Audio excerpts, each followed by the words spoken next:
Whispers in the dark alleys of Chicago never mentioned corporate accountants. Bullets and cold, hard cash were the usual currency of power, but a single encrypted ledger held enough leverage to dismantle the most feared syndicate in the Midwest. Nobody ever looked twice at Chelsea Foster.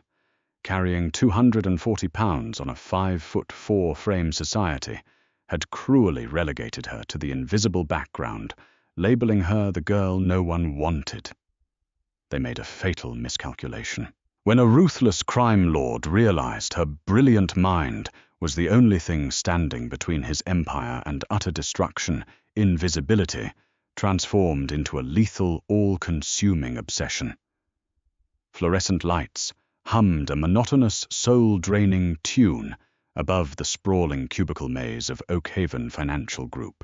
It was an elite wealth management firm perched on the 42nd floor of a gleaming glass skyscraper overlooking the Chicago River, dealing with clients who preferred their vast fortunes kept quietly out of the IRS's reach. Chelsea Foster sat anchored at her desk, her eyes burning from staring at the dual monitors for 11 hours straight. She was 26, brilliant with numbers, and completely invisible to everyone around her, except when they needed a target. At 240 pounds, Chelsea had spent her entire life navigating a world that equated physical thinness with human worth. She wore loose, dark cardigans to minimize her soft, round figure, pulling her thick chestnut hair into a tight, severe bun to avoid drawing attention. It never worked. The cruelty of the corporate world was subtle, but sharp. "Chelsea, honey, are you really going to eat that entire muffin?" The voice belonged to Penelope Hayes, a senior wealth manager who looked like she subsisted entirely on black coffee and Pilates. Penelope leaned against the edge of Chelsea's cubicle, her eyes dropping to the blueberry muffin resting on a napkin next to Chelsea's keyboard. A smirk played on Penelope's lips, a masterclass in passive-aggressive torment. Chelsea felt the familiar heat rise in her cheeks. She pulled her cardigan tighter around her shoulders. "It's my dinner, Penelope. I'm working late." "Right. Well, just thinking about your health," Penelope purred, turning on her designer heels. "Some of us have the company gala to think about. Not that you ever go. Arthur needs the quarterly projections by tomorrow morning. Don't fall asleep." As Penelope's perfume faded, Chelsea let out a shaky breath. She hated the sting of tears, the way her weight made her a perpetual punchline to people who barely possessed a fraction of her intellect.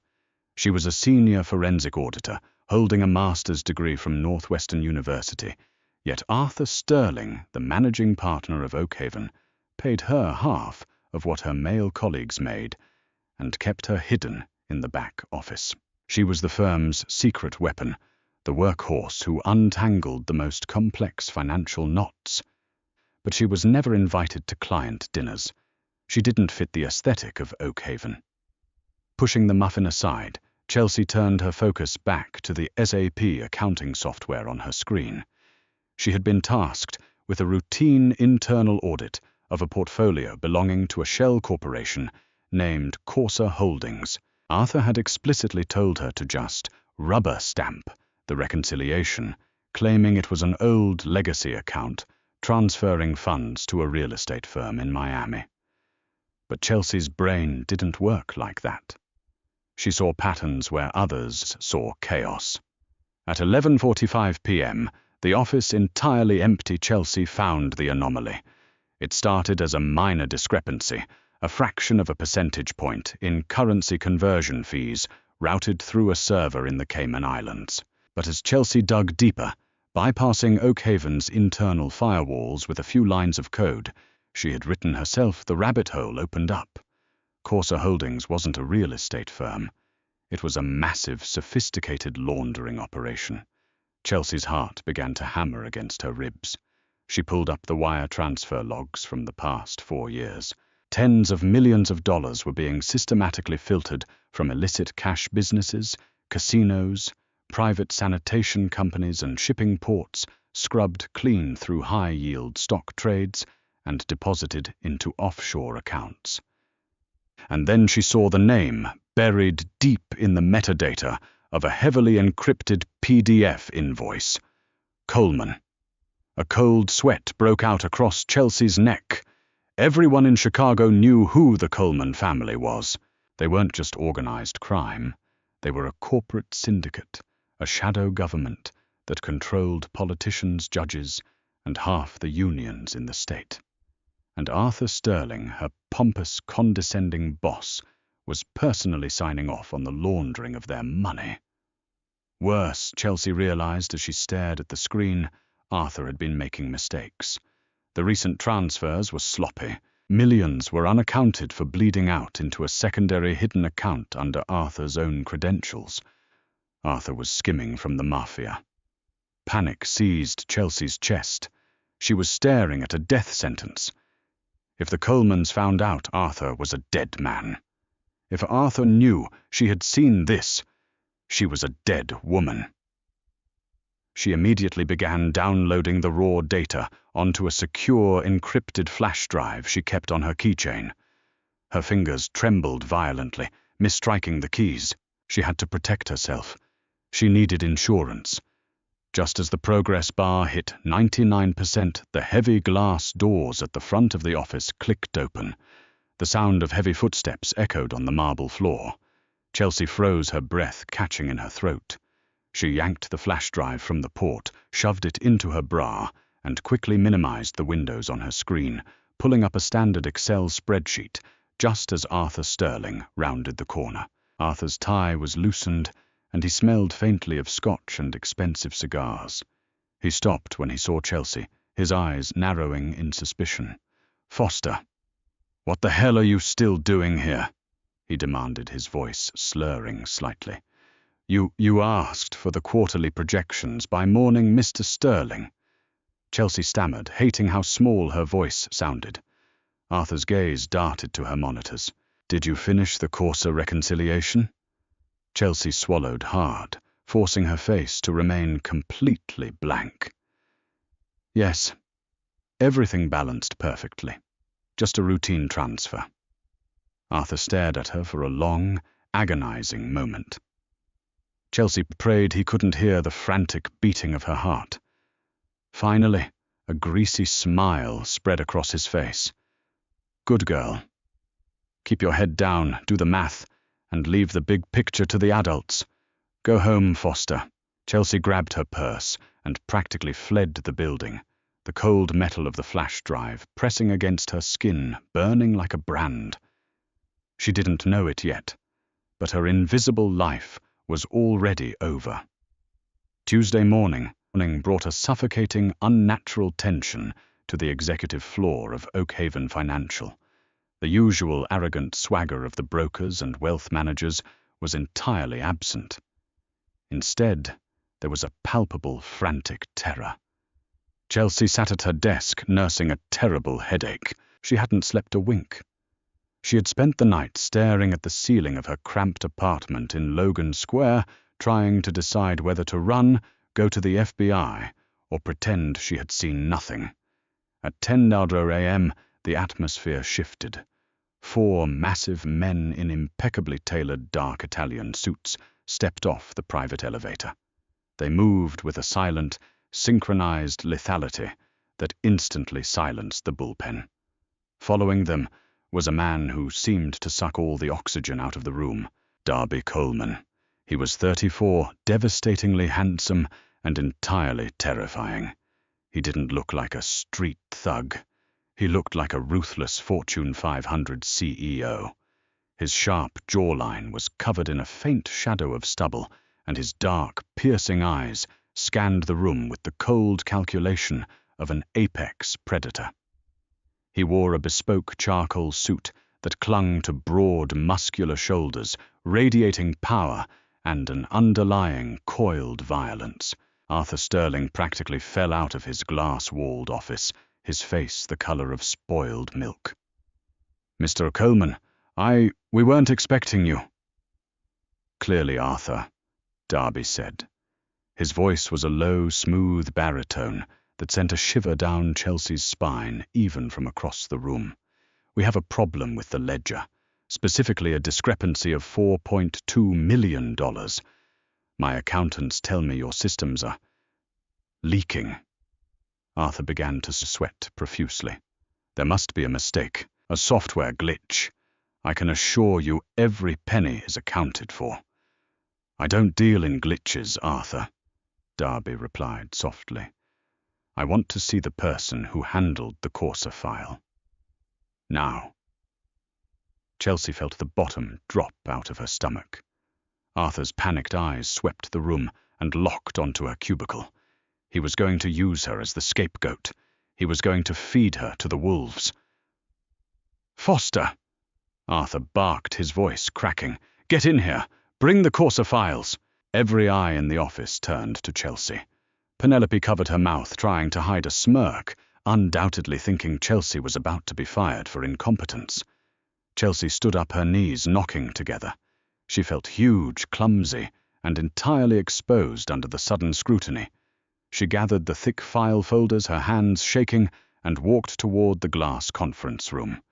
As she entered, the 4 bodyguards stared at her with blank, uncaring expressions. Arthur looked furious and terrified, but it was Darby Coleman's reaction that stopped Chelsea in her tracks. Darby didn't look past her.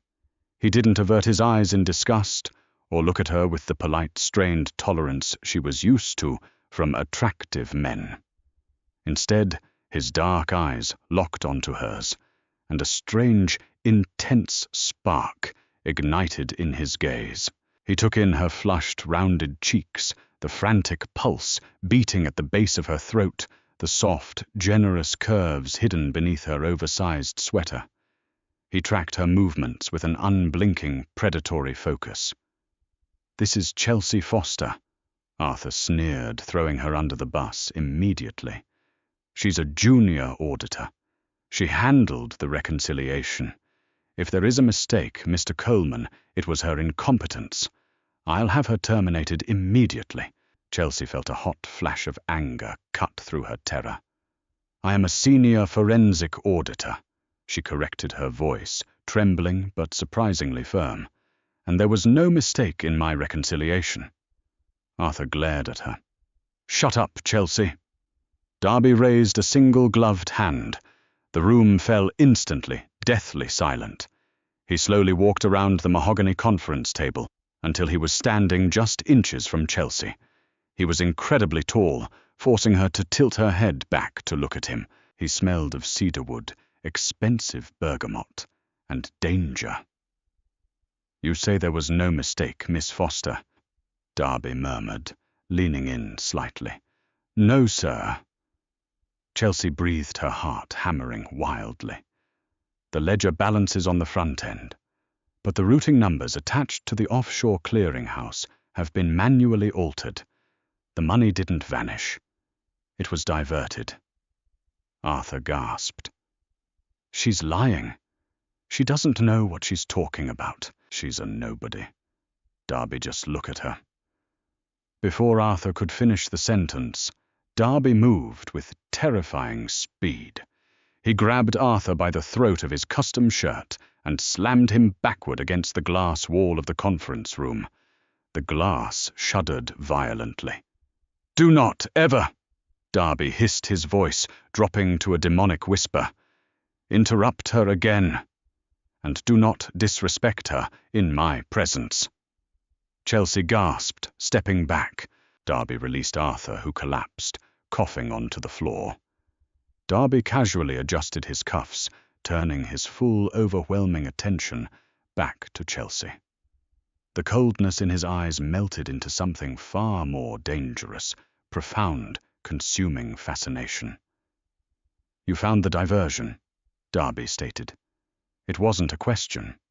"Yes," Chelsea whispered. "And you know who diverted it?" Chelsea looked at the pathetic, gasping form of Arthur Sterling on the floor. She looked back at Darby. If she told the truth, she was entering a world of blood and crime. But if she lied, Darby would know, and Arthur would kill her anyway to cover his tracks. "I have the proof," Chelsea said, her voice steadying. "On a secure drive, Arthur created a dummy LLC named Apex Consulting. He's been skimming your transfers for 8 months. Darby stared at her. For a woman society had deemed unworthy of notice, Chelsea Foster possessed a spine of absolute steel. Most hardened criminals wept and begged when faced with the Coleman family. This soft, beautiful woman, in a frumpy sweater, had just looked the devil in the eye and handed him his betrayer on a silver platter. Darby's lips curved into a slow, terrifying smile. It wasn't a smile of amusement. It was a smile of possession. "Vinny," Darby called out without breaking eye contact with Chelsea. One of the massive bodyguards stepped forward. "Yeah, boss." "Take Mr. Sterling for a ride. Have a long chat with him about Apex Consulting." Darby's gaze dropped to Chelsea's lips, then back to her wide, terrified eyes. "And pack up Miss Foster's desk. She doesn't work for Oakhaven anymore. She works directly for me." "What?" Chelsea choked out. "No, I can't. I don't work for the Mafia." Darby stepped closer, lifting a hand to gently, almost reverently, brush a stray lock of chestnut hair behind her ear. His touch sent a jolt of electricity straight to her core. "You do now, Chelsea," he whispered, tasting her name on his tongue. "And you are going to be very, very safe." Chelsea didn't wait for Vinny to pack her desk. The moment Darby Coleman stepped out of the conference room to take a phone call, chaos erupted as Arthur realized his impending doom. In the brief window of confusion, Chelsea bolted. She grabbed her purse, shoved her way into the stairwell, and ran down 42 flights of stairs, her lungs burning, her legs trembling under her weight. She burst onto the Chicago streets, hailing a cab with frantic desperation. She gave the driver an address 3 blocks from her apartment, paranoid that she was being followed. She knew what she had done. She had exposed a man who stole from the mob, and in doing so, she had caught the eye of the most dangerous man in the city. Darby Coleman didn't just look at her like an employee. He looked at her like a starving man who had just found a feast. The intensity in his eyes terrified her far more than Arthur's threats. Chelsea ran the 3 blocks in the biting wind, unlocking the heavy iron gate to her rundown apartment complex. She sprinted up to the 3rd floor, locked her deadbolt, fastened the chain, and collapsed against the door, sobbing uncontrollably. She had to run. She needed to pack a bag, take the flash drive, and get to a bus station. Maybe Canada. Maybe Europe.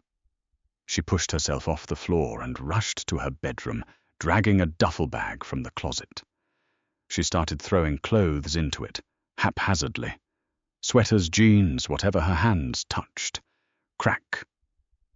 The sound of her front door splintering echoed like a gunshot through the tiny apartment. Chelsea froze, the blood draining from her face. Heavy, hurried footsteps moved into her living room. It wasn't Darby's men. They wore tailored suits and moved with precision. These footsteps were chaotic, heavy, and accompanied by muttered curses.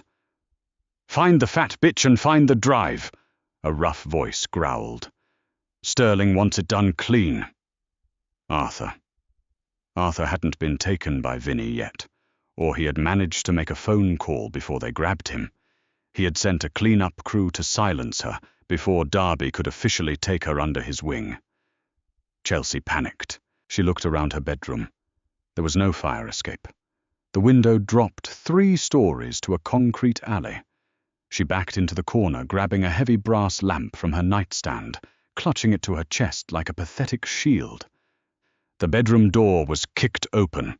2 men stood there wearing cheap leather jackets and holding suppressed pistols. The taller one grinned a nasty, yellowed smile. "Well, well, Sterling said you were a big girl, but damn," the man sneered, raising his gun. "Make it easy, sweetheart. Hand over the flash drive and I'll aim for the head. Quick and painless." Chelsea squeezed her eyes shut, clutching the flash drive hidden inside her bra. She prepared for the end. Suddenly, a deafening roar shattered the window behind the men. Glass exploded inward like a tidal wave of diamonds.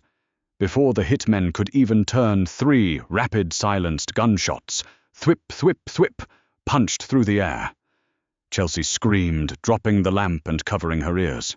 When she opened her eyes, both of Sterling's hitmen were dead on the floor, perfectly precise holes drilled through their foreheads. Standing in the doorway of her apartment, stepping over the splintered wood of her front door, was Darby Coleman. He was no longer the calm, collected businessman from the boardroom. His jacket was off the sleeves of his crisp white shirt, rolled up, revealing forearms corded with muscle and dark ink. In his right hand, he held a sleek, smoking handgun. Vinny and 2 other men flooded into the apartment behind him, instantly securing the perimeter. Darby didn't look at the dead men. His furious, panicked eyes swept the room until they found Chelsea cowering in the corner. The murderous rage instantly vanished from his expression, replaced by profound, agonizing relief. He crossed the room in 3 massive strides, dropping to his knees right in front of her. He didn't care about the broken glass on the floor. "Chelsea." He breathed, his voice thick with an emotion she couldn't comprehend. He reached out his large, warm hands, gently gripping her shoulders. "Are you hurt? Did they touch you?" No," Chelsea stammered, shaking so violently her teeth chattered. You killed them." "They came here to kill you," Darby said fiercely, his thumbs gently stroking her collarbones, grounding her in reality. "Sterling made a phone call before my men could secure him. It was a mistake that cost him his life. And it almost cost me everything." Chelsea looked at him, bewildered. "Almost cost you? You don't even know me." Darby's eyes darkened, locking onto hers with that terrifying, magnetic pull. "I know enough. I know you're brilliant. I know you're brave enough to look a predator in the eyes. And I know that in a room full of greedy, pathetic sycophants, you were the most breathtakingly real thing I had ever seen." Chelsea's breath hitched, breathtaking her. She was 240 pounds. She was the punchline, the invisible girl. "You're in shock," Darby said softly, misreading her stunned silence. He stood up in one fluid motion and effortlessly scooped her into his arms. Chelsea gasped instinctively, wrapping her arms around his thick neck as her feet left the ground. "What are you doing? Put me down. I'm too heavy for you to carry." Darby didn't even break a sweat. He held her tightly against his broad chest, his grip firm and possessive. "You are perfectly fine, Chelsea. You weigh nothing to me. And I am never putting you down." He turned and walked out of the bedroom, stepping over the bodies of the hitmen without a second glance. "Vinny, burn this place down. Make it look like a gas leak. Erase every trace of Chelsea Foster from the public record." "Yes, boss," Vinny grunted, pulling a flare from his jacket. "Wait," Chelsea cried out, thrashing slightly in Darby's grip. "You can't do that. My life is here." "Your life was here." Darby corrected her smoothly, his voice a dark velvet promise as he carried her down the stairs. "Your life here almost got you killed, because society is too blind to see your worth. From this moment on, you belong to me, and nobody touches what is mine." 10 minutes later, Chelsea was sitting in the back of a heavily armored SUV, wrapped in Darby's suit jacket, speeding toward a private helipad. As the Chicago skyline blurred past the tinted windows, Darby sat beside her, his hand resting casually but firmly on her thigh. She was a captive. She had just been abducted by the head of the Coleman crime family.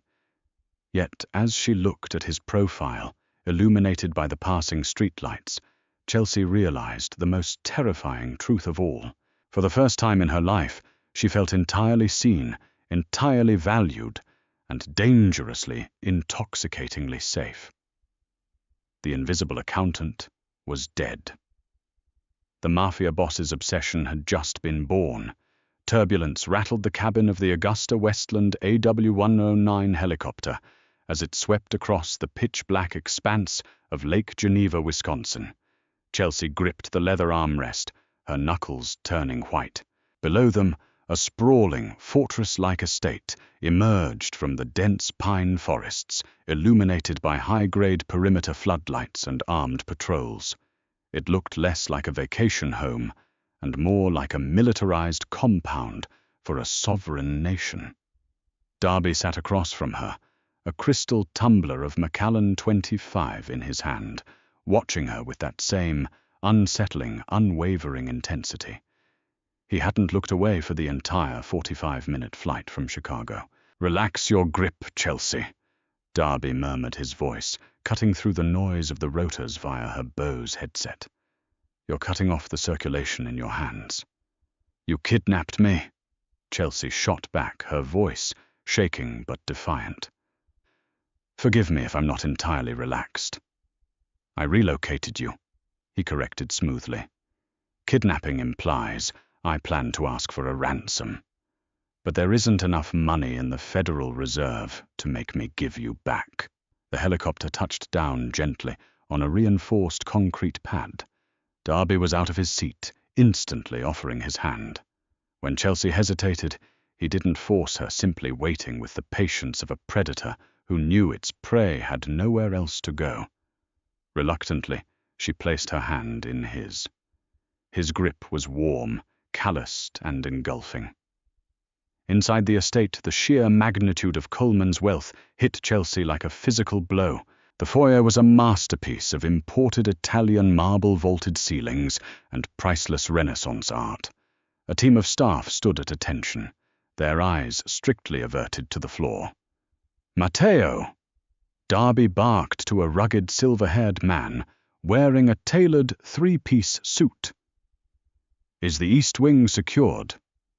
"Completely, boss," Matteo replied, his gaze flickering briefly to Chelsea before respectfully dropping. "Biometric locks are active. The wardrobe has been stocked according to your exact specifications. Katerina has prepared a meal." "Good. Increase the perimeter guard by double. If a single squirrel crosses the property line, I want to know about it." Darby turned to Chelsea, his expression softening imperceptibly. "You must be exhausted and hungry. We will eat, and then you will sleep." Chelsea was ushered into a grand dining room overlooking the dark waters of the lake. The mahogany table could seat 30, but only 2 places were set intimately close together. A feast of handmade pappardelle, braised short ribs and fresh focaccia was laid out. Chelsea, whose usual dinner consisted of sad microwave meals or office pastries, felt her stomach rumble betrayingly. Yet her deep-seated insecurities flared. Eating in front of men had always been a source of intense humiliation. She was painfully aware of her 240 pounds, the way her thighs spread out on the plush velvet chair, the softness of her arms. She kept her hands folded in her lap, staring down at the exquisite food. Darby noticed immediately. He set his silver fork down, the sharp clink echoing in the cavernous room. "Why aren't you eating?" I'm not very hungry," Chelsea lied, her cheeks burning crimson. Darby leaned closer, his dark eyes tracing the flush on her face. "Do not lie to me, Chelsea. Not ever. I heard your stomach. Eat." "You don't understand," she whispered, looking away, her eyes stinging with unshed tears. People usually have something to say when I eat." A terrifying, icy silence fell over the room. When Chelsea finally dared to look at Darby, the murderous rage she had seen in her apartment had returned, hardening his handsome features into a mask of pure violence. "Who?" Darby demanded, his voice dropping to a lethal octave. "Give me names. I will have their tongues cut out before sunrise." Chelsea gasped, horrified. "No, Darby, no. It's just society. Colleagues. Penelope at the office." "Penelope Hayes?" Darby asked, his memory frighteningly sharp. "Consider her handled." "Darby, stop!" Chelsea pleaded, reaching out to touch his arm. The moment her fingers grazed his forearm, he froze, his anger instantly evaporating, replaced by an intense, magnetic focus on where her skin met his. "You can't just hurt people because they made a snide comment. I'm used to it. I know what I look like." Darby slowly covered her trembling hand with his thumb tracing her knuckles. "You have no idea what you look like. You look at yourself through the eyes of weak, blind fools who worship bone and starvation. I look at you and see abundance, softness, a woman who is entirely real. You are magnificent, Chelsea. Every curve, every inch." He picked up a piece of warm focaccia, dipped it in olive oil, and brought it to her lips. "Eat," he commanded softly, his eyes burning with possession. "Nourish yourself. Nobody will ever make you feel small in this house." Trembling under the weight of his absolute devotion, Chelsea parted her lips and took a bite. It was the most delicious thing she had ever tasted. For the first time in her 26 years, she wasn't just tolerated.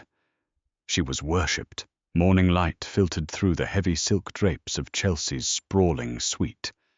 She woke up tangled in expensive Egyptian cotton sheets, momentarily disoriented, before the chaotic memories of the previous night came rushing back. The assassination attempt, the helicopter ride, Darby's intense, terrifying dechelciations.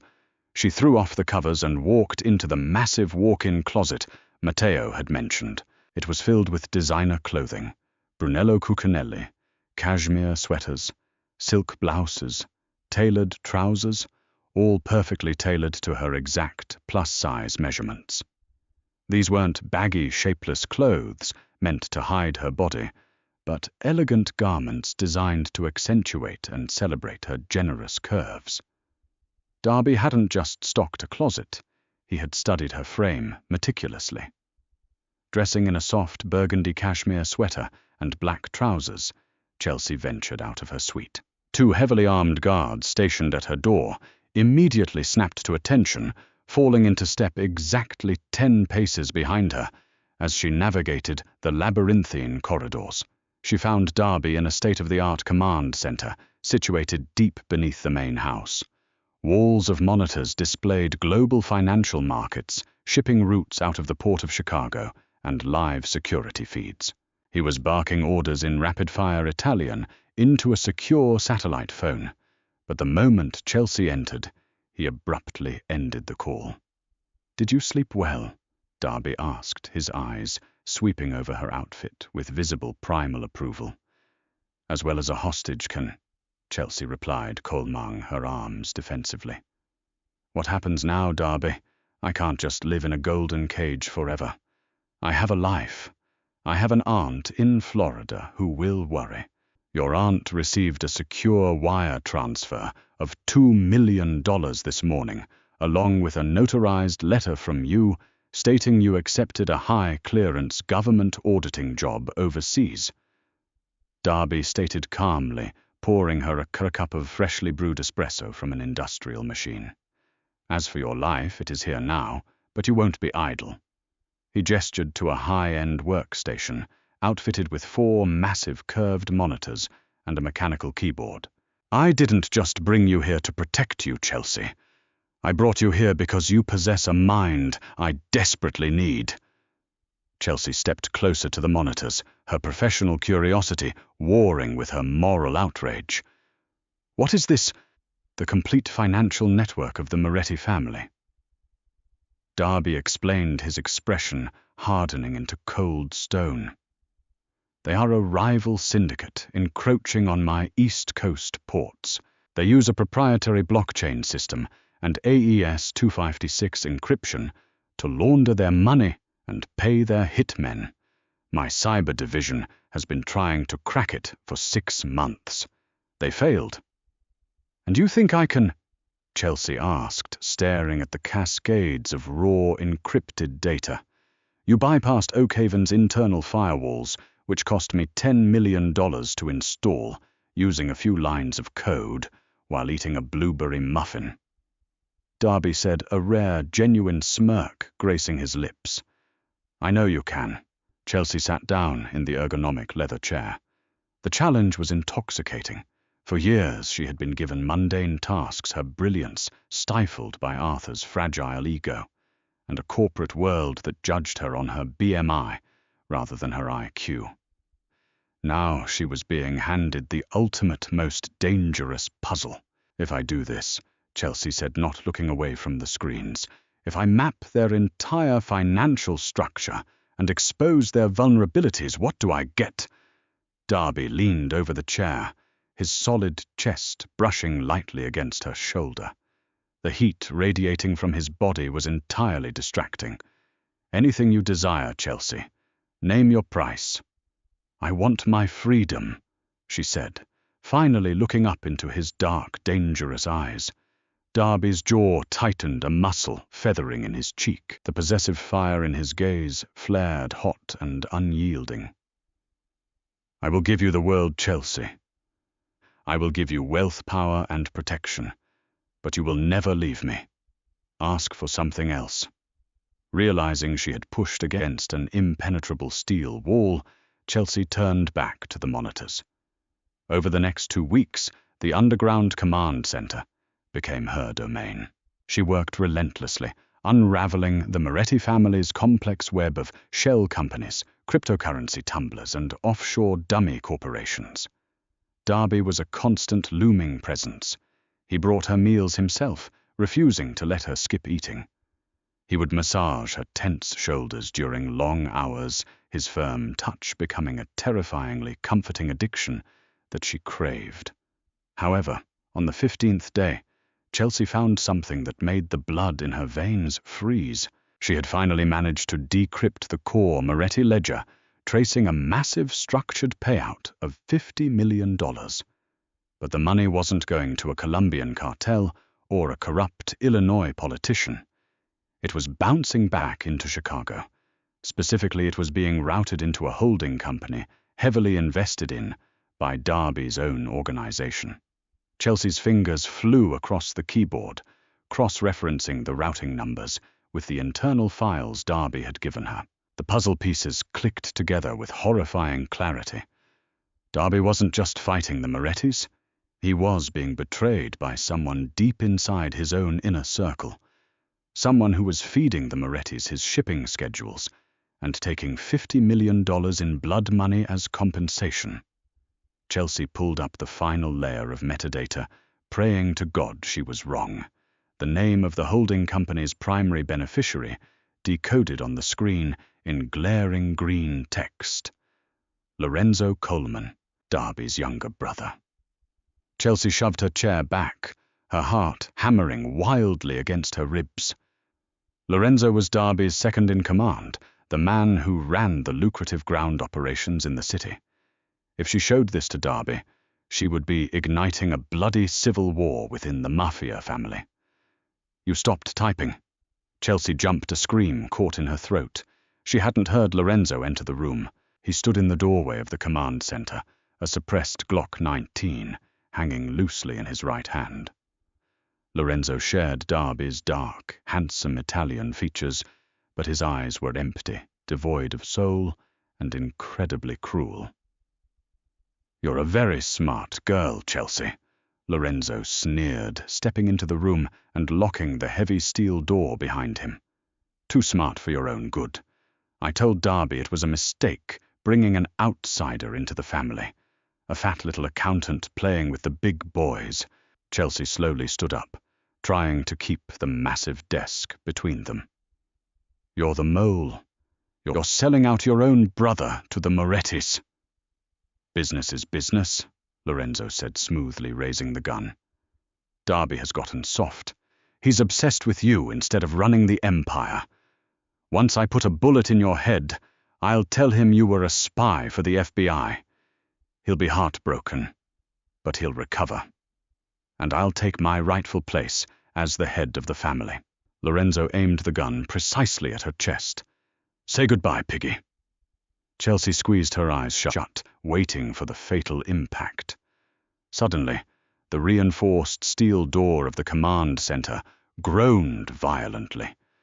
A split second later, it buckled inward as a massive C4 explosive charge blew the biometric lock clean off its hinges. Smoke fire and concrete debris filled the room as Darby burst through the shattered threshold like an avenging demon. Lorenzo spun around, startled by the explosion, but he wasn't fast enough. Darby didn't hesitate. He didn't ask questions. He raised his own weapon and fired 3 rapid shots. The bullets tore through Lorenzo's chest, dropping his brother to the floor in a pool of expanding red.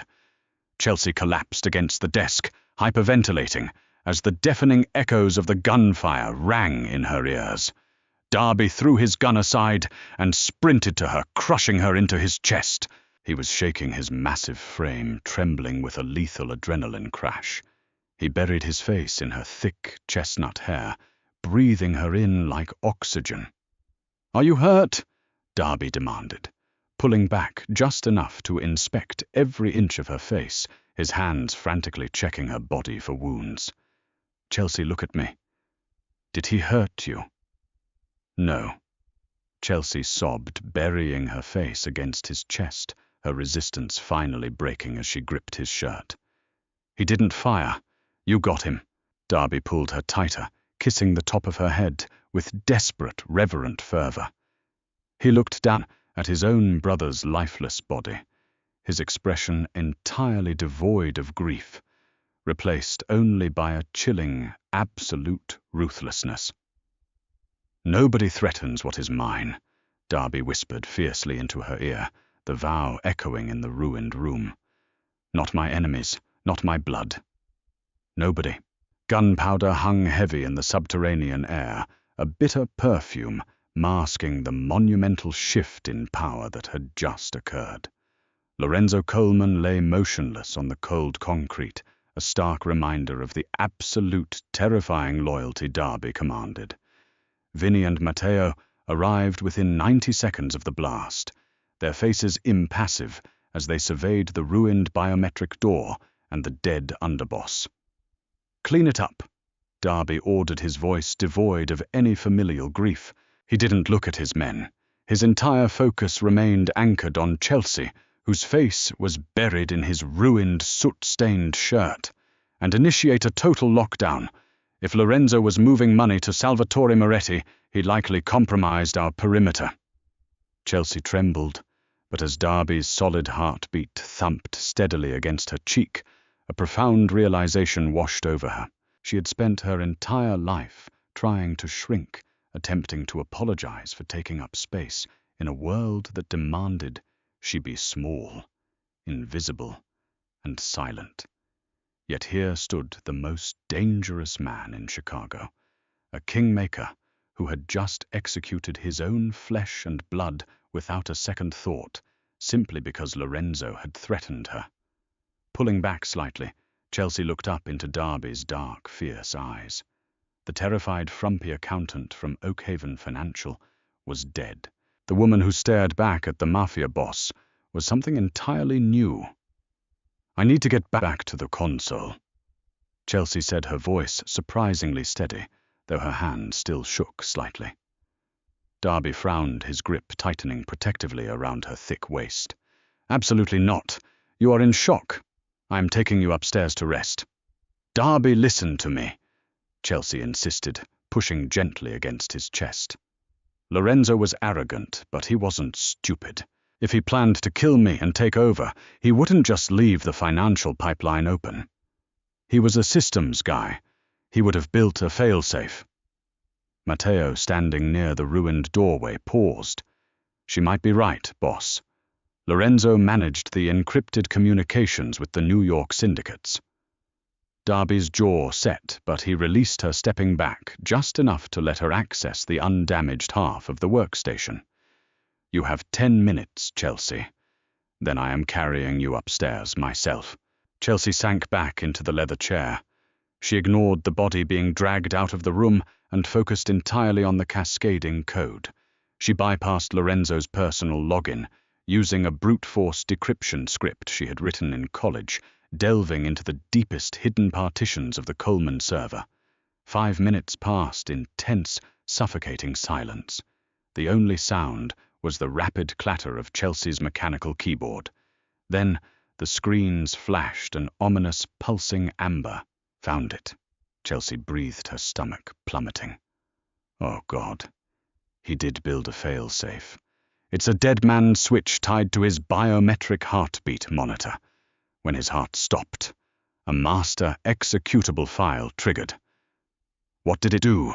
Darby demanded, leaning over her shoulder, his massive presence a shield against the glaring monitors. "It dropped the firewall on your primary Swiss accounts," Chelsea explained rapidly, her fingers flying across the keys as she tried to patch the breach. "But that's just a distraction. The real payload is a localized GPS broadcast." He sent the exact coordinates of this Lake Geneva estate, along with the security gate override codes, directly to Salvatore Moretti's secure server. And he pinged the regional director of the FBI in Chicago, an agent named Harrison Croft. Darby cursed violently in Italian. "Croft has been on Moretti's payroll for a decade. Lorenzo just handed them my fortress on a silver platter." "How long ago did the broadcast go out?" Matteo asked, drawing his weapon. 12 minutes ago," Chelsea said, her eyes wide as she looked at Darby. "They're coming. If Moretti wants to end the Coleman family, he's going to send everything he has right now, while he thinks you're blinded."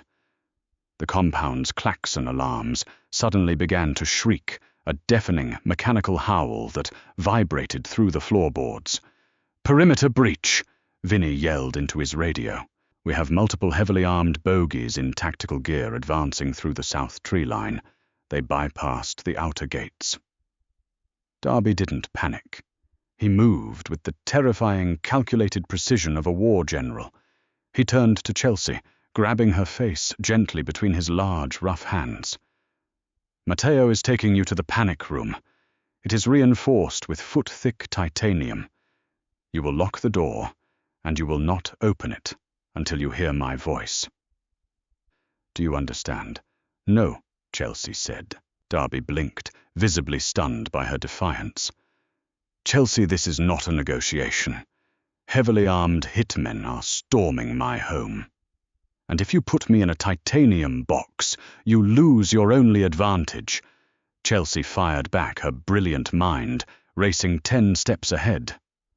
"Moretti sent his men here because he thinks he has the upper hand. He thinks your accounts are frozen and your security is down. But I still have the back door into Moretti's blockchain that I cracked yesterday. He doesn't know I have it." "What are you proposing?" Darby asked, his dark eyes narrowing with a mixture of disbelief and profound admiration. "You hold them off on the ground," Chelsea stated, her fingers gripping the edge of the desk. "Give me 20 minutes. I will go into the FinCEN database, spoof Harrison Croft's credentials, and flag every single one of Moretti's offshore accounts for international terrorism funding. The moment I execute the script, the SWIFT network will automatically freeze his assets globally. I will bankrupt the Moretti family in real time." Darby stared at the magnificent, heavily curved woman sitting before him. She was not a damsel in distress. She was a weapon of mass destruction. "Matteo, secure this room. Vinny, get the heavy artillery," Darby barked, pulling a sleek, customized assault rifle from a hidden weapons locker beneath the floorboards.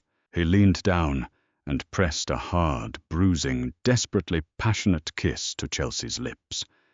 It was a brand of ownership and a promise of survival. "Ruin them, my queen." Gunfire erupted across the manicured lawns of the estate a deafening symphony of violence that echoed over the dark waters of Lake Geneva. From the command center monitors, Chelsea watched the thermal imaging cameras. Dozens of Moretti's men wearing military-grade tactical gear were swarming the property. But Darby Coleman was not a man. He was a force of nature. Chelsea watched her heart in her throat as Darby and his elite guards systematically dismantled the invading force. They moved like shadows utilizing the estate's hidden defensive choke points. But there were simply too many of them. The thermal cameras showed a second wave of vehicles breaching the main driveway. "Focus, Chelsea," she whispered to herself, tearing her eyes away from the violent ballet on the security feeds. She turned her full attention to the 4 monitors. Her fingers flew across the keyboard, typing lines of complex code with blistering speed. She bypassed the Federal Reserve's secondary firewalls, utilizing a zero-day exploit she had discovered years ago, but never dared to use. She needed to route Moretti's billions through a digital labyrinth so convoluted that it would trigger the international anti-terrorism algorithms. Accessing FinCEN node. Spoofing credentials, Croft H, authorization level 9, target Corsa Holdings, Apex Consulting, Moretti Global. The building shuddered violently above her. Dust drifted down from the acoustic ceiling tiles. A muffled explosion indicated Moretti's men had breached the first floor of the mansion. Matteo stood by the door, an M4 carbine raised, his jaw clenched tight. "Miss Foster, we might need to relocate to the vault."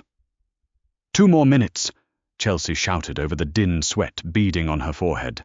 She was in the zone, her brilliant mind visualizing the global flow of illicit capital, like illuminated rivers on a map. She highlighted the 50 offshore accounts holding the entirety of Salvatore Moretti's liquid wealth. She initiated a forced transfer, splitting the $3 billion into 10,000 microtransactions, and routed them simultaneously into the accounts of known blacklisted terror organizations monitored by the CIA before instantly bouncing them into an irrevocable, decentralized cryptocurrency black hole. Execute. She slammed the enter key. For a terrifying, agonizing 5 seconds, the terminal froze. Then a cascade of green confirmations flooded the screens. Suddenly, Matteo's radio crackled to life. It was intercepted audio from the Moretti tactical channel. "Command, this is Alpha Team. Our encrypted comms are going crazy. HQ is reporting a massive swift lockout. The accounts are drained. Boss says the feds just raided the New York compound. We have no funding. Repeat, the contracts are voided. Abort, abort." Chelsea let out a ragged breath, collapsing back into her chair. Without money, the Mafia was nothing but thugs with guns. The mercenaries Moretti had hired were loyal to the dollar, not the man. On the security feeds, the tide instantly turned. The invading men began falling back, scrambling toward their vehicles, as their earpieces relayed the news that their paychecks had just evaporated into thin air. Darby's men mercilessly cut down those who were too slow to retreat. Silence slowly reclaimed the estate, broken only by the distant wail of approaching local sirens, which Darby had undoubtedly already bought and paid for. 10 minutes later, the heavy steel door of the command center groaned open. Darby stepped into the room. He was covered in soot, a bloody gash across his temple, and his crisp white shirt was ruined. But his dark eyes burned with an unholy, triumphant fire. He dropped his rifle, colamanced the room in long, predatory strides. Matteo discreetly slipped out of the room, leaving them alone. Darby reached Chelsea, hauling her up from the chair and pulling her flush against his solid, battle-hardened body. He didn't care about the dirt or the blood. He buried his face in her neck, inhaling her scent deeply. "It's done," Chelsea whispered, wrapping her arms securely around his broad shoulders, feeling the raw power of him beneath her fingertips. Salvatore Moretti is penniless, The feds are raiding his properties right now because of the terror flags. The empire is gone. Darby pulled back, framing her soft, beautiful, perfectly rounded face in his rough hands. He looked at her with a level of reverence and absolute adoration that stole the breath from her lungs. You didn't just save my life, Chelsea. You handed me the entire eastern seaboard. Darby murmured, his thumb tracing her lower lip. You are the most brilliant, dangerous, magnificent creature I have ever encountered. Chelsea looked into his eyes, finally shedding the last remnants of the invisible fat girl she used to be. I don't want to be hidden anymore, Darby. I don't want to be a secret. You will never be hidden.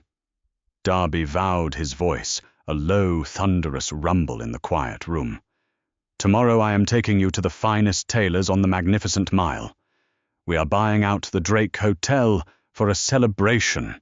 I am going to put a ring on your finger, so heavy it drags your hand down, and I am going to parade you in front of every boss, politician, and rat in this city. He leaned in, his lips brushing against hers. They will look at you, and they will know that you are the Queen of Chicago. And if anyone dares to look at you with anything less than absolute worship, I will blind them. Chelsea smiled, a slow, confident, devastating smirk that matched his own. She pulled him down by his ruined collar, crashing her lips against his. It wasn't a kiss of submission. It was a collision of equals. The girl nobody wanted had just rewritten the rules of the game, claiming her throne beside the most dangerous obsession she could have ever asked for. What did you think of Chelsea's epic transformation from an undervalued, invisible accountant into the undisputed queen of the Chicago underworld? Her journey proves that true power doesn't come from fitting into society's narrow expectations, but from embracing your own brilliant, unapologetic mind. If you loved the intense romance, high-stakes drama, and jaw-dropping twists as Chelsea and Darby took down the Moretti Empire together, make sure you don't miss out on our upcoming stories. Hit that like button, share this incredible story with your friends who love a fierce, plus-size heroine, and subscribe to our channel for more thrilling mafia romance dramas. Let us know in the comments which scene was your absolute favorite.